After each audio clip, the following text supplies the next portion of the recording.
সাম্প্রতিক সময়ে আমার কাছে একটি মেসেজ সবাই পাঠাচ্ছে যে পর্তুগালে একটি স্কলারশিপ আছে।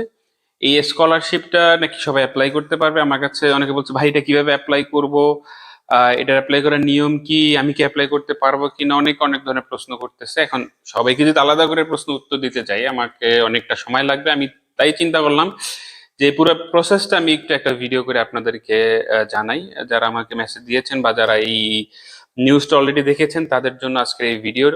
আপনি স্ক্রিনে দেখতে পাচ্ছেন আমি কোন অ্যানাউন্সমেন্ট বা নিউজটার কথা বলতেছি, যে পর্তুগাল স্কলারশিপের ব্যাপারটা। তো আমি আজকে এই ভিডিওতে পুরো ক্লিয়ার করব যে স্কলারশিপ আপনি কিভাবে অ্যাপ্লাই করবেন, এর জন্য আপনার কি কি ডকুমেন্ট দরকার হবে, এটা কি আসলে আপনি অ্যাপ্লাই করতে পারবেন কিনা, বা এটা অ্যাপ্লাই করার জন্য কোন লেভেল পর্যন্ত আপনাকে পড়াশোনা শেষ করতে হবে, বা এটার করার নিয়মটা কি, শর্ত কি। আজকে এগুলোর পুরোটা বিষয় নিয়ে আজকে এটা নিয়ে আলোচনা করবো। আশা রাখি পুরো ভিডিওটা দেখবেন।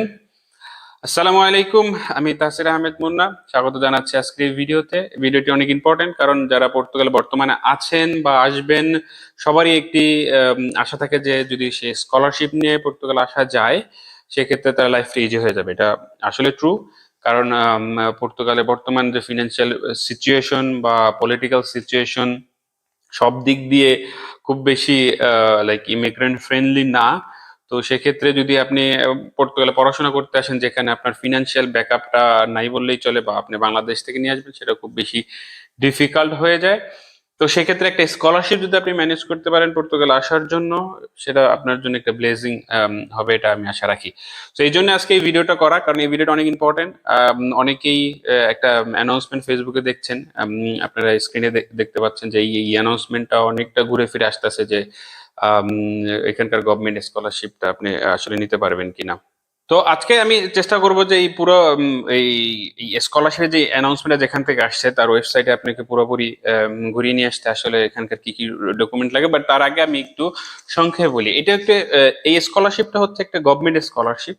এটা ডিজিইএস, এটা হচ্ছে গভর্নমেন্টের মানে পর্তুগাল গভর্নমেন্টের একটা এডুকেশনাল সাইট যেখান থেকে আপনি আপনার ডিগ্রি রিকগনিশন করতে পারবেন, এখানকার লোকাল স্কলারশিপে অ্যাপ্লাই করতে পারবেন। তো সেই মানে প্ল্যাটফর্মের মাধ্যমে আপনি এটা অ্যাপ্লাই করবেন। এখন কথা হচ্ছে কি, এখানে অ্যাপ্লাই করার পূর্ব শর্ত কি আমি আপনাদেরকে দেখাবো। এটা পূর্ব শর্ত এখানে কি। সো প্রথম শর্ত হচ্ছে গিয়ে, আপনারা দেখতে পাচ্ছেন স্ক্রিনে, প্রথম শর্ত হচ্ছে আপনাকে পর্তুগালের রেসিডেন্সি মানে পর্তুগালের সিটিজেন হতে হবে। যদি আপনি পর্তুগাল সিটিজেন হন তা আপনার জন্য কোনো সমস্যা নেই। সেকেন্ড হচ্ছে, ওকে আপনি পর্তুগাল সিটিজেন না, কিন্তু পর্তুগালে আপনি বা ইউরোপ সরি পর্তুগালে না, ইউরোপিয়ান ইউনিয়নের কোন একটি স্টেটের আপনি সেখানকার নাগরিক, বা মানে পর্তুগাল ইউরোপিয়ান ইউনিয়নের ভিতরে কোনো একটা দেশের নাগরিক আপনি, তো সেক্ষেত্রে আপনি অ্যাপ্লাই করতে পারবেন। যদিও এটা আমাদের জন্য মানে অ্যাপ্লিকেবল না ম্যাক্সিমাম টাইম, বাট এরকম অনেকে আছে যে পর্তুগালের বাইরে তারা সিটিজেনশিপ নিয়ে আছে ইউরোপিয়ান অন্য কোনো কান্ট্রিতে। আর একটা হচ্ছে কি, যদি আপনি পর্তুগালে লং টার্ম রেসিডেন্সি ভিসায় থাকেন। তো আমি এটা নিয়ে একটু সার্চ দিয়েছিলাম ওদের আর্টিকেল অনুযায়ী যে এটার মানে কি। আর দেখতে পাচ্ছেন এটার মানে হচ্ছে কি, আপনাকে পর্তুগালে সর্বনিম্ন 5 বছর থাকতে হবে।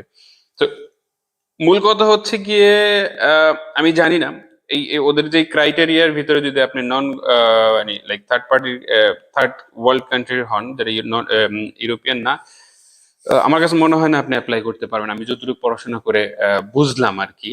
কারণ এই ক্রাইটেরিয়ার ভিতরে কি অ্যাপ্লাই করতে পারবে, তার ভিতরে মোটামুটি বাংলাদেশি আমরা যারা আছি এই ক্রাইটেরিয়ার ভিতরে পড়ি না।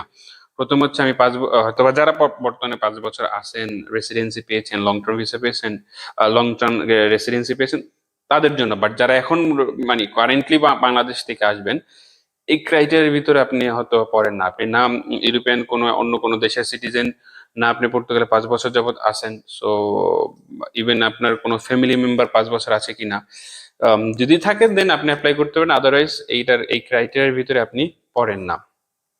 সেকেন্ড হচ্ছে, ধরেন আপনি এই ক্রাইটেরিয়ার ভিতরে পড়েন, আপনি বর্তমানে পর্তুগাল আছেন, 5 বছর হয়েছে বা সকল ক্রাইটেরিয়া আপনি মেনটেন করেন, দেন আপনাকে অবশ্যই আপনার ব্যাচেলার কমপ্লিট করতে হবে। তাইলে আপনি মাস্টার্সের জন্য স্কলারশিপ অ্যাপ্লাই করতে পারবেন। আর যদি আপনি ব্যাচেলারের জন্য অ্যাপ্লাই করতে চান তাহলে অবশ্যই আপনাকে মানে বাংলাদেশের প্রেক্ষাপটে যে ইন্টারমিডিয়েট শেষ করে এসে আপনি ব্যাচেলার জন্য অ্যাপ্লাই করতে পারবেন। সো এই এই যে সার্কুলারটা, এটা হচ্ছে গিয়ে মাস্টার্স এবং ব্যাচেলারের জন্য। পিএইচডির জন্য ডিফারেন্ট সার্কুলার হয়, সেটা আমি অনেক আগে একটা ভিডিও করেছিলাম যে পিএইচডির জন্য এফসিটি যে স্কলারশিপ, কারণ এই ফান্ড এফসিটি থেকে আসে। আপনারা আমাদের এই চ্যানেলে অনেকবার আমরা এফসিটি নিয়ে কথা বলেছি, সো আজকে এটা নিয়ে না কথা বলি।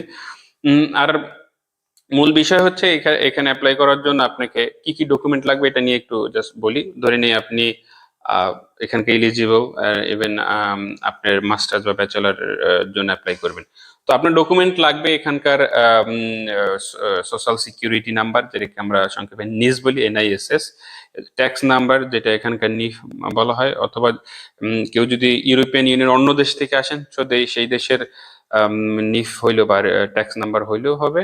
এবার এখানকার আপনি কোন এলাকায় থাকেন সে রেসিডেন্সি প্রুফ আর কি আপনাকে রাখতে হবে। আরেকটা সবচেয়ে ইম্পর্টেন্ট, সেটা হচ্ছে আপনি যদি স্কলারশিপ অ্যাপ্লাই করতে চান সেক্ষেত্রে আপনাকে পর্তুগালের থেকে পড়াশোনা করতে হবে। মানে এরকম না স্কলারশিপ নিয়ে আপনি অন্য কোথাও পড়াশোনা করতে পারবেন না। তো এটা হচ্ছে ওভারঅল বিষয়। সর্বোপরি আমার কাছে মনে হচ্ছে এটা, এই স্কলারশিপটা ফেসবুকে ঘোরাঘুরি করলেও এটা আপনার জন্য না। যদি এরকম কেউ প্রুফ করতে পারেন যে না আমি ভুল বলেছি, আমিও খুশি হব। আমার হয়তো বা আমার গবেষণায় একটু ঘাটতি থাকতে পারে, বাট যদি হয় দেন আমাকে একটু জানাবেন, আমি দেন ওইটা নিয়ে আর একটা ভিডিও করবো। বাট আমি যতটুকু আপনাদেরকে দেখাইলাম, আমি যতটুকু বুঝলাম যে যারা বর্তমানে জাস্ট ডিরেক্টলি বাংলাদেশ থেকে চলে এসে আসবেন তাদের জন্য স্কলারশিপ অ্যাপ্লাই করতে পারবেন না। বাট এটা বাদেও অনেক স্কলারশিপ পর্তুগালে আছে, এইগুলো নিয়ে আমরা অনেক ভিডিও করেছি। আমাদের কিছু কোর্সও আমরা লঞ্চ করেছি, শুধু আমি নিজে কোর্স লঞ্চ করেছি যে আপনি যদি মাস্টার্স বা ব্যাচেলার করতে চান, এই গভর্নমেন্ট স্কলারশিপ বাদে আর কি কি স্কলারশিপ আপনার জন্য থাকতে পারে। যেমন এখানে প্রজেক্ট বেস অনেক স্কলারশিপ আছে, এখানে এফসিডি যে স্কলারশিপটা আছে ওটা আপনি পিএইচডি হইলে করতে পারেন, কারণ পিএইচডির যে স্কলারশিপটা সেটা সবার জন্য। এখানে কিছু এজেন্সি বেসে স্কলারশিপ আছে, তো ওইগুলো আপনি যদি বর্তমানে পর্তুগালে মানে চলে আসেন দেন ভর্তি হন, এরপরে ওগুলাতে অ্যাপ্লাই করতে হয়। সো শুধু এইটা না, আর অনেক অনেক অপরচুনিটি আপনার জন্য আছে। সো আমার কাছে মনে হয় না যে একদম হতাশ হওয়ার কোনো কারণ আছে। পর্তুগালে যদি পড়তে আসতে চান আসতে পারেন, কোনো সমস্যা নাই। একটু ফিনান্সিয়াল ব্যাকআপ নিয়ে আসলে ভালো হয়। দেন আসার পরে অনেকগুলো ডোর আপনার জন্য ওপেন হবে, আপনি আস্তে আস্তে আস্তে আর ওই অন্য কোনো স্কলারশিপ অ্যাপ্লাই করতে পারেন। আর আরেকটা বিষয় জানাই রাখি যে আপনাদের যদি অনেক মানে ই আমাদের যে ভিডিও আমরা চেষ্টা করি যে পুরোটা ক্লিয়ার করে দেওয়া, বাট এরপরও অনেক সময় দেখি যে অনেকের প্রশ্ন থাকে, আমাদেরকে ইন্ডিভিজুয়ালি করেন, যেটা অ্যান্সার দেওয়াটা আমাদের জন্য একটু ডিফিকাল্ট হয়ে যায়। এই জন্য আমরা একটা প্ল্যান করেছি যে আমরা প্রত্যেক মাসে একটা বা দুইটা কিউএনএ সেশন করবো আপনাদের জন্য। যে কিউএনএ সেশনে এসে আপনি আমাদেরকে প্রশ্ন করবেন, আপনার মানে জানার যে বিষয়গুলো থাকে এগুলো নিয়ে প্রশ্ন করবেন। প্রশ্ন অবশ্যই পড়াশোনা নিয়ে হবে।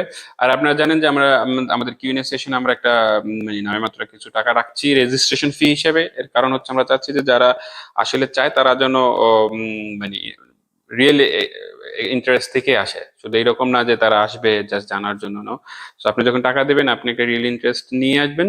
আর আমাদের কিউএনএ সেশনে যখন আসবেন আমরা শুধু আপনার প্রশ্নের উত্তর দেওয়ার জন্য না, আপনাদেরকে আর অনেক কিছু দেব, সেটা কিউএনএ সেশন আসলে দেখবেন। বাট আমি জাস্ট একটু বলে রাখি যে আপনারা যদি কিউএনএ সেশনে অ্যাড হন বা রেজিস্ট্রেশন করেন, আপনাদের জন্য আমাদের আরো যে সার্ভিসগুলো আছে এগুলোকে বিশেষ ডিসকাউন্ট দেওয়া থাকবে। এবার আমরা একটা ওয়েবসাইট, আমরা একটা ডেটাবেস করতেছি যেখানে পর্তুগাল থেকে শুরু করে সকল ইউরোপিয়ান কান্ট্রির যে স্কলারশিপ গুলো আছে সেটা একসাথে করা থাকবে। সবচেয়ে চিপেস্ট ইউনিভার্সিটি ইউরোপের ভেতরে কোন কোনগুলো, সেটা ডেডলাইন কবে, এগুলোর একটা ডাটাবেস আমরা ক্রিয়েট করতেছি। ওইটাতে আপনাদেরকে আমরা অ্যাক্সেস দিয়ে দিব। এটা শুধু দিব যারা কিউএনএ সেশনে অ্যাড হবেন, আদারওয়াইজ এটা অন্য কাউকে দেওয়া হবে না। যাই হোক, আশা রাখি আজকের ভিডিওটা আপনাদের ভালো লেগেছে। আশা রাখি অন্য ভিডিও আমরা প্রত্যেক সপ্তাহে ভিডিও দেওয়ার চেষ্টা করব। অনেক তথ্যবহুল ভিডিও দেবো। আশা রাখি সেই পর্যন্ত আমাদের সাথেই থাকবেন। ভালো থাকবেন। আসসালামু আলাইকুম।